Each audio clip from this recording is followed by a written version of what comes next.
essa noite. Senhor, queremos convicção da Tua presença.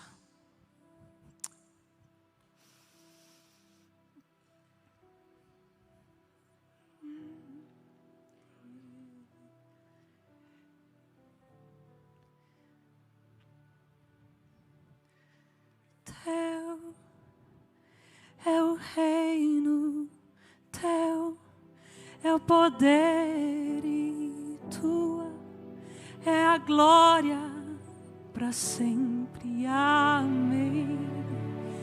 Teu é o reino, Teu é o poder e Tua é a glória para sempre.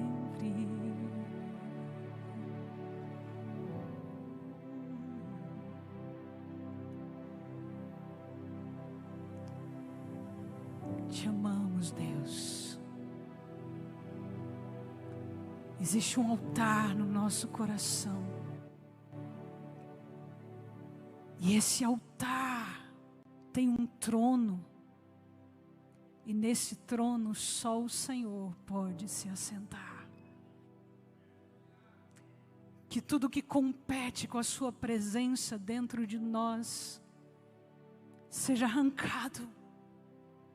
Todos os amores, tudo aquilo que compete.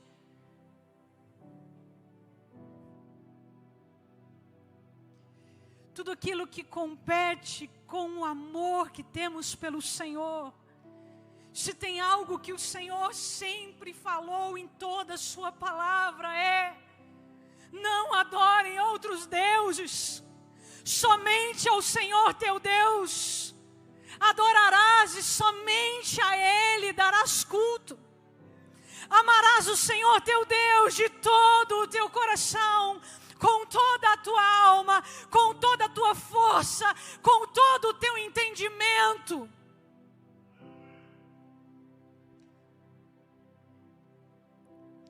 Eu quero essa noite. Samuel disse que eu tenho liberdade para falar o que está queimando o meu coração. E desde que eu entrei aqui, irmãos, eu sinto que existem pessoas aqui, jovens remanescentes, incompreendidos. Talvez você tenha sido o primeiro, a primeira a ser pescada na sua casa por um amor incondicional que tomou o seu ser, que tomou a sua afeição. Um dia a multidão estava diante de Jesus e chega um discípulo diante de Jesus e diz para ele: mestre, o seu discurso tem sido duro, a multidão está indo embora. E Jesus começa a dizer: vocês não querem ir também? E a resposta daquele discípulo foi qual? Como? Mais alto? Diga outra vez. Ele não respondeu isso. Pode olhar na sua Bíblia. Pedro, ele não respondeu para onde eu irei. Ele respondeu: a quem eu irei? Porque não é sobre o lugar, é sobre a pessoa.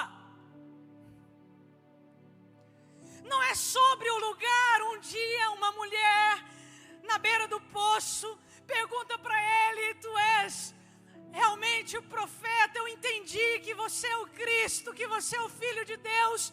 Então me ensina qual lugar que eu devo adorar. Uns dizem que deve ser no monte em Israel, onde devo adorar. E Jesus recalcula a rota do coração daquela mulher. E ele diz: eis que vem a hora, e já chegou, em que os verdadeiros adoradores adorarão ao Pai, não é em um lugar ou outro, é a quem adoraremos. quem nós estamos adorando. Não é sobre a estrutura, a igreja, o local. Não é sobre a cidade. É sobre quem nós adoramos. E aquilo que toma a nossa afeição, a nossa atenção, o nosso pensamento, esse é o nosso Deus. Aquilo que você pensa o dia todo, aquilo que toma as suas convicções interiores. Para o homem oriental, o coração é a razão da existência. Por isso o Senhor diz: dá-me, filho meu, o teu coração. É isso que Jesus pede de nós essa noite, o nosso coração. E existem pessoas aqui que são remanescentes, que são jovens, que o seu coração queima por Jesus o dia todo no trabalho, saindo de casa, voltando para casa, o seu coração queima pela presença de Deus o dia todo. E parece loucura, mas o seu amor por Jesus é tão grande que você acorda pensando nele, você dorme pensando nele, e a presença de Deus consome o seu interior. O zelo pela presença, de mantê-la. O zelo por trazer nos ombros a presença, a arca, trazer como Davi dizendo: vamos trazer a arca de volta, Senhor, como trarei a minha arca da tua presença? Davi, um rei, dizendo: eu não possuo bem algum, senão o Senhor. Não é sobre o lugar, é sobre a pessoa. É sobre a quem adoramos, a quem amamos, quem desejamos, a quem entregamos a nossa vida, a quem rendemos louvor, a quem devolvemos a glória, porque nós nascemos para o louvor da sua glória. E existe um remanescente, que ele é também um precursor da vinda, do retorno de Jesus. E eu quero falar rapidamente qual é a sua vocação, qual é o seu coração, porque talvez você que está aqui essa noite seja um precursor do retorno de Jesus. Assim como tivemos João Batista, chamado o amigo do noivo. Ele disse: eu não sou o noivo, eu sou apenas o amigo do noivo, que prepara o caminho para o noivo, porque era comum o amigo do noivo preparar tudo, para que toda festa estivesse preparada, a noiva estivesse a posto.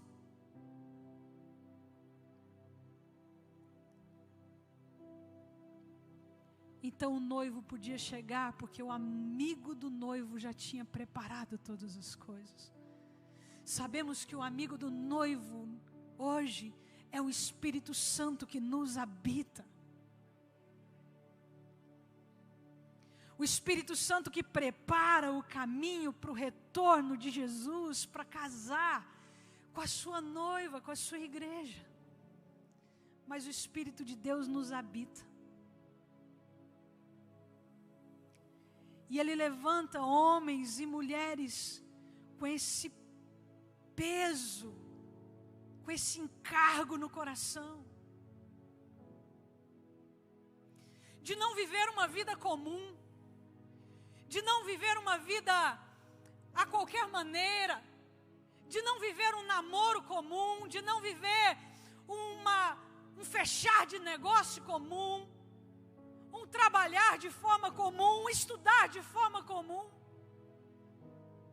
João Batista era aquele que estava no deserto e que não vestia como todo mundo e não comia o que todo mundo comia. João Batista é aquele que preparou uma vida, preparou o seu coração, uma vida, para poder ver chegar o Filho de Deus. E ele batizava com água, e a Bíblia diz que ele dizia: eu batizo com água, mas virá aquele que vos batizará com fogo. E que fogo é esse? João Batista estava dizendo.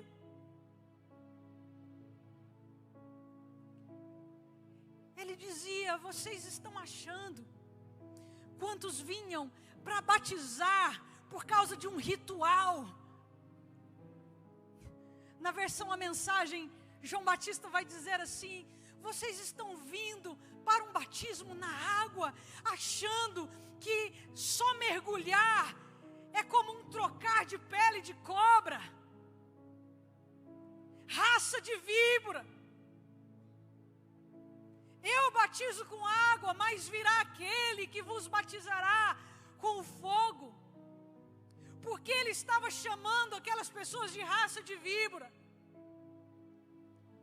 Porque as víboras não suportam quando o fogo vem queimando a terra para a próxima semeadura. E quando o fogo vem, todas as víboras saem correndo por não suportar o calor. Elas não suportam o calor. E ele disse: virá aquele que vos batizará com fogo. E oração em línguas não fala do fogo, a pular não fala desse fogo, mas fala sobre a intensidade daquilo que prova o ouro. E a Bíblia vai dizer que temos 3 materiais que devemos edificar a nossa vida no reino: o ouro, a prata e a pedra preciosa. O ouro, ele é depurado com o fogo. Quando o ourives vem com fogo, não é para ferir o ouro, mas é para provar o ouro. E a nossa geração precisa entender que as provações que nós passamos, as aflições que vamos passar, perseguições que a igreja vai passar. Meus irmãos, apenas aqueles que foram batizados com o fogo suportarão. Um dia Paulo disse para Timóteo, em 2 Timóteo no capítulo 4, Timóteo, meu filho, prega a palavra, insta, quer seja oportuno, quer não tenha oportunidade. Porque haverão dias em que não suportarão a sã doutrina. E eles terão coceira nos ouvidos por não suportarem a palavra. Então eles vão correr atrás de mestres que lhes falem fábulas, mentiras, histórias.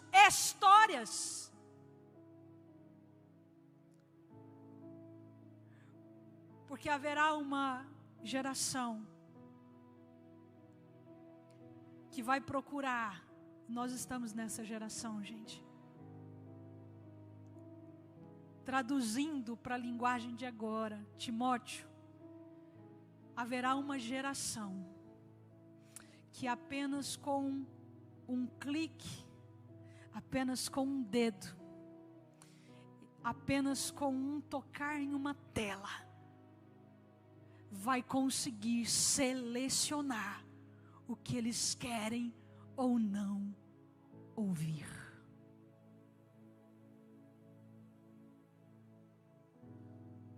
Timóteo, vai haver uma geração Nutella que eles vão escolher onde eles frequentarão, porque não vai se tratar de a quem. Os valores serão negociados, a hipergraça esperança será pregada. O que era pecado para alguns não será mais pecado, porque eles terão comichões nos ouvidos, para não ouvirem a verdade das Escrituras. Então eles viverão,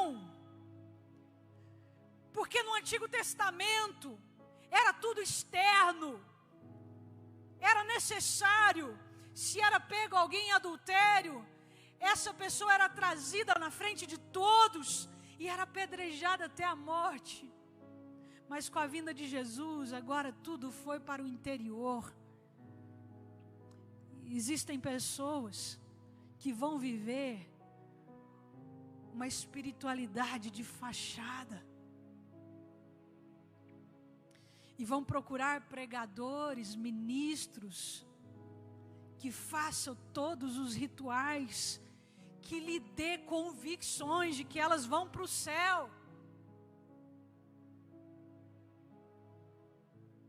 Eu quero ir para o céu. Então, se o pastor A, B, ou o ministro A, B ou C, ele está ministrando e ele fala que o meu pecado já não é mais pecado nessa geração, que ter relações sexuais fora do casamento não é pecado, fornicação não é pecado, mentira não é pecado.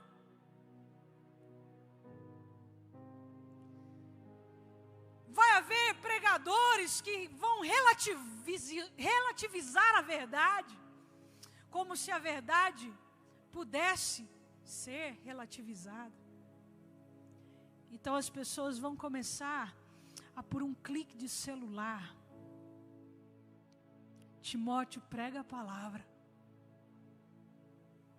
No capítulo anterior, Paulo está dizendo, Timóteo, vai haver uma geração de um povo que não tem afeição.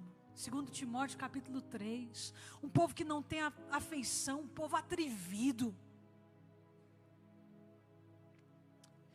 irreverentes, desobedientes aos pais, mais amantes dos prazeres do que amigos de Deus. Timóteo, prega a palavra. Se você tiver a oportunidade, Timóteo, prega. Se você não tiver, prega a si mesmo. A Bíblia diz que nos últimos dias serão como nos dias de Noé. As pessoas comendo, festejando, casando-se, dando em casamento, e todos distraídos da vinda do Senhor. Nos últimos dias serão como nos dias de Sodoma e Gomorra. Você sabe o que é sodomismo?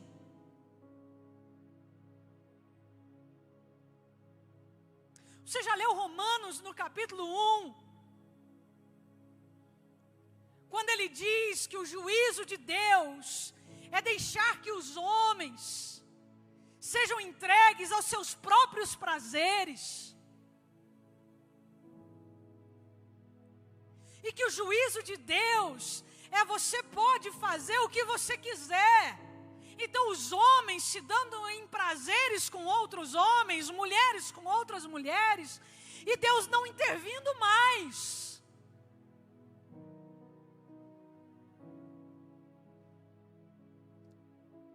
E as pessoas pensando que está tudo certo, porque eu fiz e não morri, porque eu fiz e não deixei de ganhar dinheiro, porque eu estou em pecado, mas eu estou sendo abençoado. E a nossa visão de bênção é pensar, deu certo o negócio, eu consegui fechar o negócio, deu tudo certo, está tudo bem, Deus está me aprovando.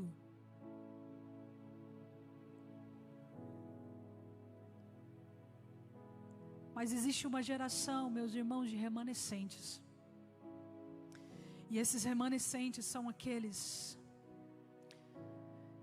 que um dia Deus falou para Elias, Elias, não é só você.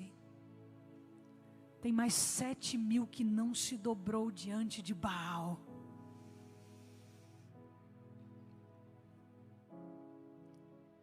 Elias, não é só você.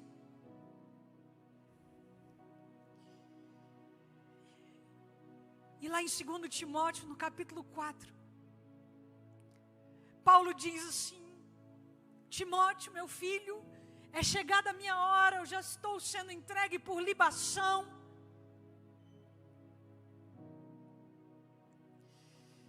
E eu completei a minha carreira, eu combati o bom combate, eu guardei a fé, e agora me aguarda uma coroa que eu pegarei das mãos do justo juiz. Essa coroa me aguarda, mas eu amo a segunda parte do texto, quando Paulo diz: não só a mim. Diga comigo, não só a mim. Fala para a pessoa que está do seu lado, não é só para o apóstolo Paulo. Paulo diz, não só a mim.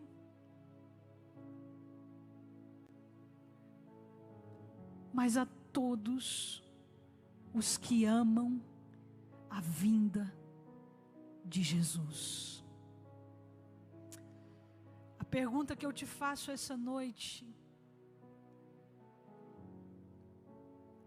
quantas vezes você já orou pela vinda de Jesus? Mas a nossa geração diz assim: Jesus não volta agora não, deixa eu casar primeiro. Deixa eu terminar minha faculdade, deixa eu ficar rico. Você sabe o que isso denuncia? Denuncia que o nosso coração não é do noivo. Porque o que a noiva mais quer é casar com o seu noivo. Certo dia Jesus estava com seus discípulos e chegam os discípulos de João o Batista. E chegam nele e dizem: Jesus, por que os discípulos de João jejuam e os seus não jejuam? Eles estavam falando de ritual.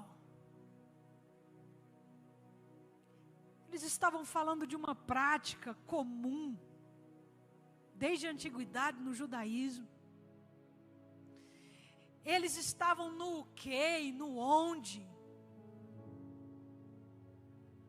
Ou melhor, no onde e no quando.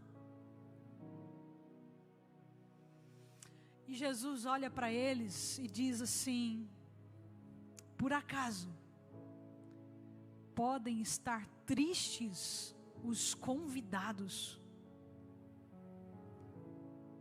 Por acaso podem estar tristes os convidados? Jesus liga jejum à tristeza. Jesus vai dizer que jejuar é entristecer, é compurgir o coração, é trazer tristeza sobre o seu coração. Ele diz: por acaso é certo estarem tristes os convidados quando o noivo está presente? E ele diz assim: mas dias virão em que o noivo será tirado. Então vocês jejuarão. Então vocês lamentarão. Mas nós somos da geração que jejuamos para ganhar mais dinheiro, para trocar de carro, para ganhar um celular novo. Quando Jesus estava dizendo, sabe o que vai acontecer com uma geração apaixonada? Eles jejuarão de saudades, clamando que eu volte. Saudade. A minha igreja terá saudade. Que dia que você acordou triste dizendo: Jesus, falta muito. Uma conversa convicção, José tinha uma convicção tão grande do retorno de Jesus e da ressurreição dos mortos, que ele disse: quando eu morrer e vocês voltarem para a terra, pega os meus ossos e leva para lá, porque eu quero estar lá. Para quem não sabe, as portas de Jerusalém tem um cemitério. Quando Jesus voltar, os mortos ressuscitarão. José tinha tanta convicção disso, que ele disse: leva os meus ossos.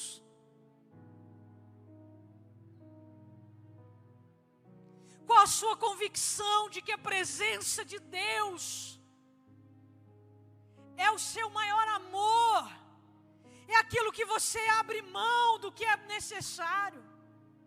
Quanto tempo você gasta com a palavra no seu dia a dia?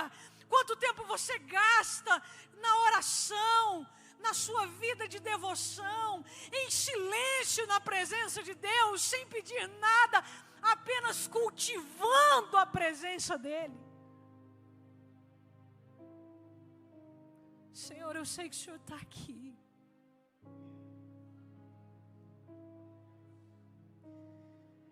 E o fato do Senhor estar aqui é como Jesus entrando na casa de Zaqueu.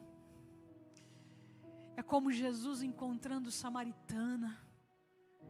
A presença dEle, do Espírito dEle, precisa contristar o nosso coração de saudade.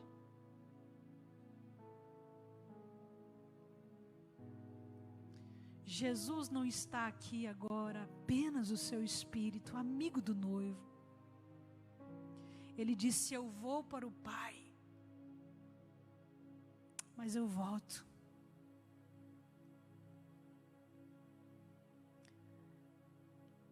Eu quero que você abra a sua Bíblia em Apocalipse, no capítulo 12.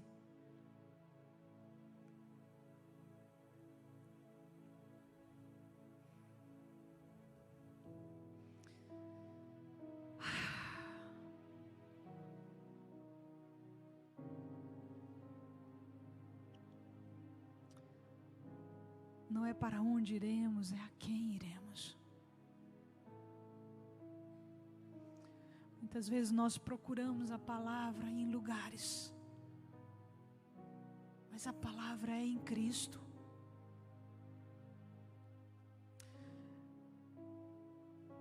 Você pode ler comigo a partir do verso 10, o verso 10 e o 11, eu vou contar até 3 e você começa, pode ser? Apocalipse 12, 10 e 11. 1, 2, 3.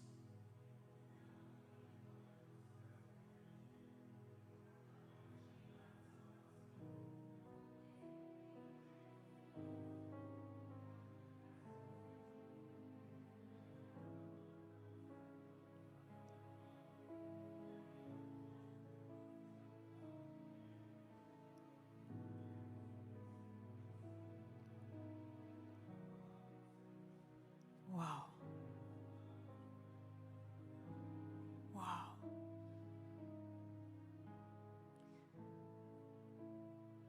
Acabou o acusador que acusava de dia e de noite,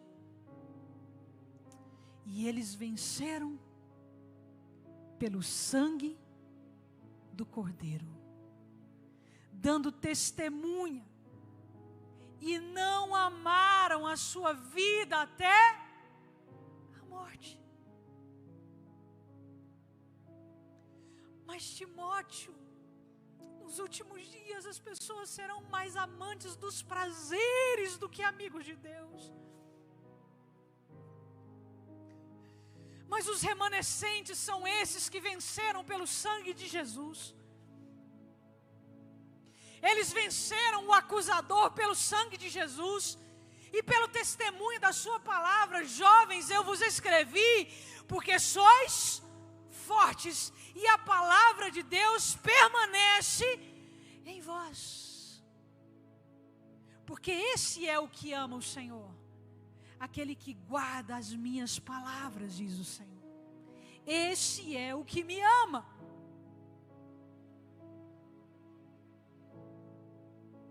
Onde estão os jovens que mostram a razão da sua fé pelas Escrituras, que manejam bem as Escrituras, que são padrão do Evangelho, que são testemunhas, porque abrem mão do pecado, têm uma vida de devoção, jejum, clamor, consagração, entrega, santidade, porque nós fomos salvos, estamos sendo salvos e seremos salvos pela graça de Deus.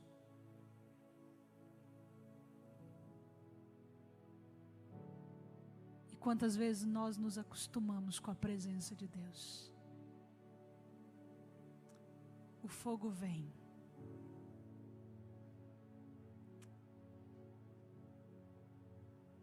E o fogo vai tirar toda a impureza. E vai provar qual é a base do Evangelho que cremos.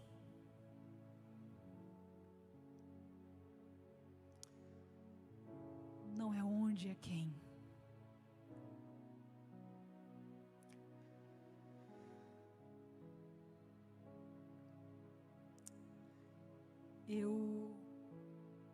Quando nasci completamente cega.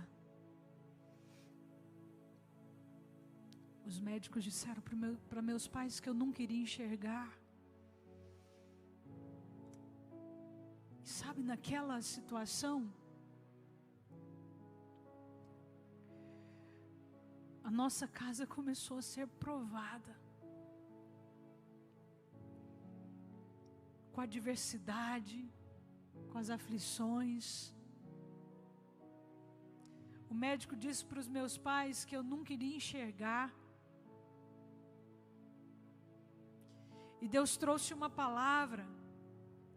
Ela vai enxergar sim, porque ela é a menina dos meus olhos, feita para as nações da terra. E naquela ocasião, meus irmãos,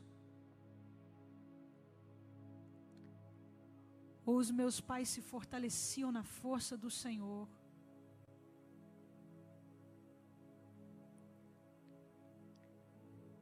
sendo batizados pelo fogo, na dependência de Deus. Naquela ocasião a crise financeira entrou lá em casa.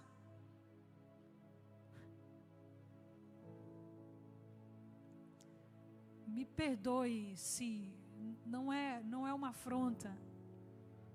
Não mesmo, em nome de Jesus. Mas o apóstolo Paulo seria um grande fracasso para os coaches de hoje.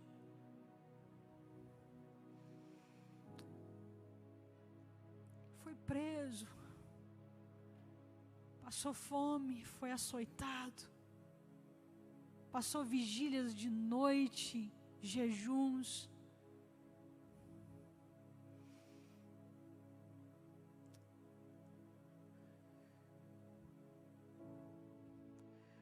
Hoje, as pessoas estão tentando trocar a mente de Cristo por algo chamado inteligência emocional.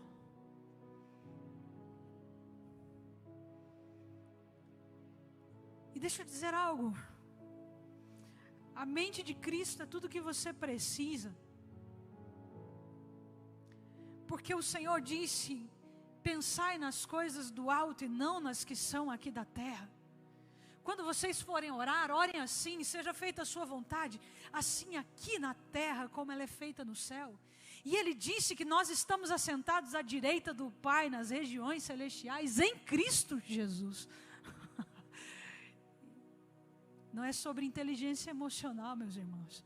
É sobre confessar a palavra de Deus e crer e viver por fé. Porque o justo viverá por fé e não por vista. Não é sobre energia positiva. não é sobre sentar e ficar fazendo mandinga, fazendo rituais. É sobre ser invadido pela palavra no seu interior. Quem crê em mim, como dizem as Escrituras, do seu interior fluirão rios de águas vivas. É você andar por fé e não por vista. É sair de um consultório médico com uma palavra de derrota e ele dizer assim, não tem como. E você dobrar seus joelhos e dizer, Senhor, eu não sei como, mas meu pai pegava a Bíblia dele e andava de um lado para o outro dizendo, Senhor, está escrito aqui, ó, o Senhor é o mesmo ontem, hoje, eternamente, e o Senhor já curou os cegos de nascença. Está aqui minha filha, Senhor. Não é sobre inteligência emocional, é sobre a mente de Cristo. É pensar como Cristo pensa. É andar como Cristo anda.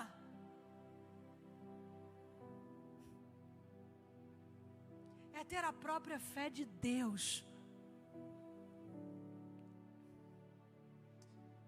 E sabe, como Deus disse que seria, Ele começou a trazer visão gradativamente. E a medicina começou a não entender nada. Como que essa menina está enxergando se o fundo dos olhos dela não funciona?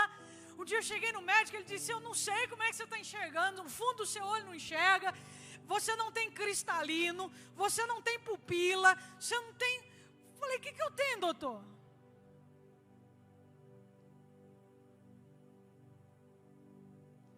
A única explicação palpável, plausível é você ter um milagre. E a sua vida, meu irmão, minha irmã, vai ser inexplicável. Sabe por que a sua vida vai ser inexplicável? Porque você não vai andar segundo o pensamento da terra, você vai andar segundo o pensamento do céu. E antes de você sair de casa, você vai ouvir aquele que escreveu a sua história. E você vai ouvir o Senhor, o que temos para hoje? Eis-me aqui, eu estou aqui. Pode escrever sua história através da minha vida. 12 anos atrás veio um batismo com fogo sobre a minha vida e do meu esposo. Um fogo severo.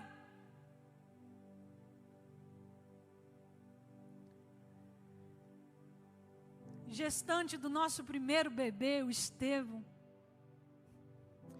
Quando entrando no 6º mês, inexplicadamente, o Senhor leva o nosso filho. Não tinha nenhuma intercorrência. Aquela madrugada o Senhor decidiu levar o Estevão. Nós choramos. Era um sábado, uma madrugada de sexta para sábado. Nós estávamos com aquele fogo que prova o nosso amor. A Bíblia diz que é um amor cruel como um sepulcro, uma paixão mais intenso do que o fogo. E nós estávamos ali na nossa comunidade naquele domingo posterior à partida do Estevão.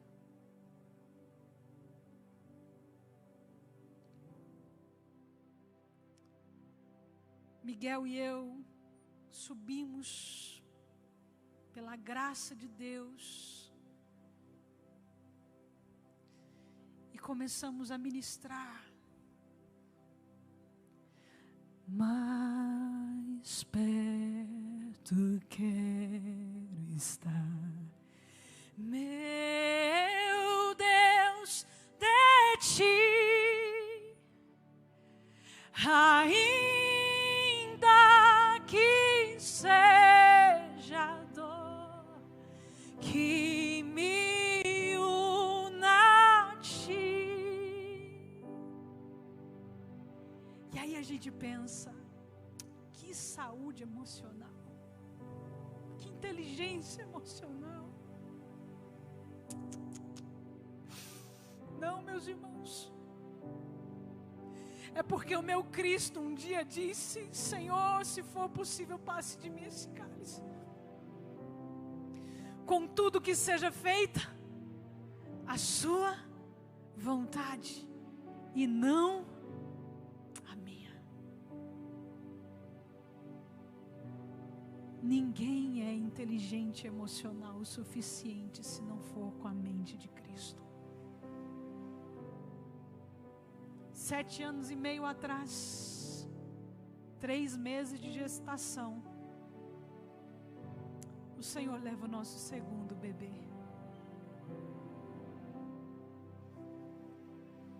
E nos últimos meses, o Senhor disse: agora eu vou dar para vocês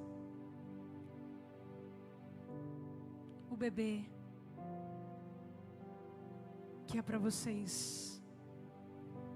cuidarem para mim aí na terra. Amanhã nós descobriremos no chá revelação quem está aqui.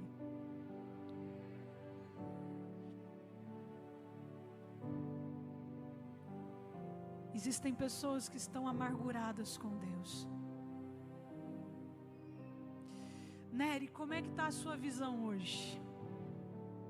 Acabei de fazer um transplante de córnea.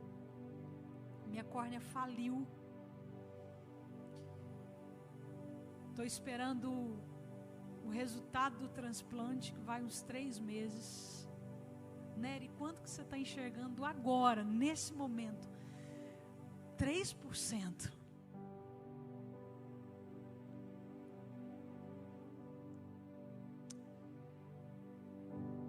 Não é sobre ter inteligência emocional para levantar da cama todo dia e amar Jesus de todo o coração.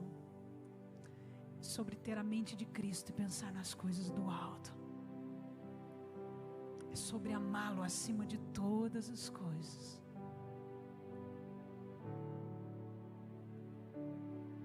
Você pode ficar de pé no seu lugar.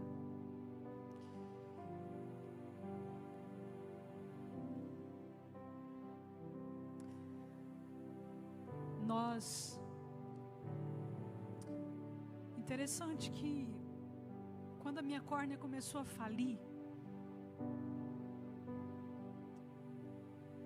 foi o período que eu mais comecei a cuidar de pessoas. Foi quando Deus me deu uma amiga para cuidar dela. Minha córnea começou a falir e a visão começou a baixar e ficar inferior. Quando Patrícia entrou na minha vida, com câncer severo espalhado pelo seu corpo. Patrícia era uma moça que já havia se desviado e agora ela estava voltando para Jesus. E ela vem para o discipulado e eu começo a amar a vida da Patrícia, cuidar dela, trazer ela para o hospital, fazer quimioterapia, trazê-la para uma cirurgia na cabeça, acompanhando ela, entrando dentro da sala dos médicos, Miguel e eu aqui firmes com ela, até eu dizer para ela: Patrícia, pode encontrar com o Senhor.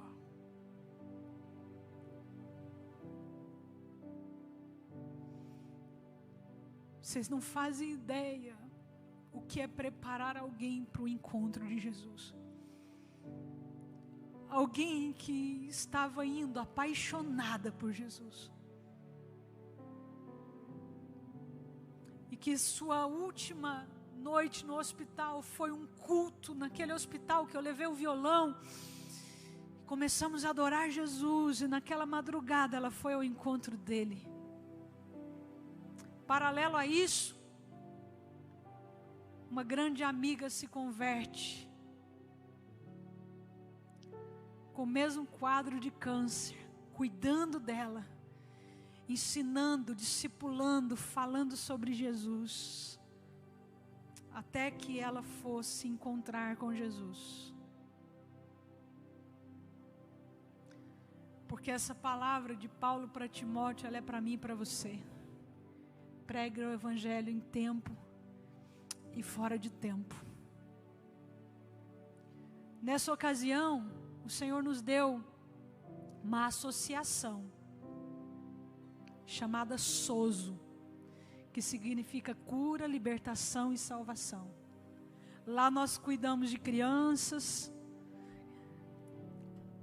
adultos, profissionalizamos pessoas, e o Senhor nos deu uma estratégia, disse: abre uma cafeteria para sustentar os projetos sociais.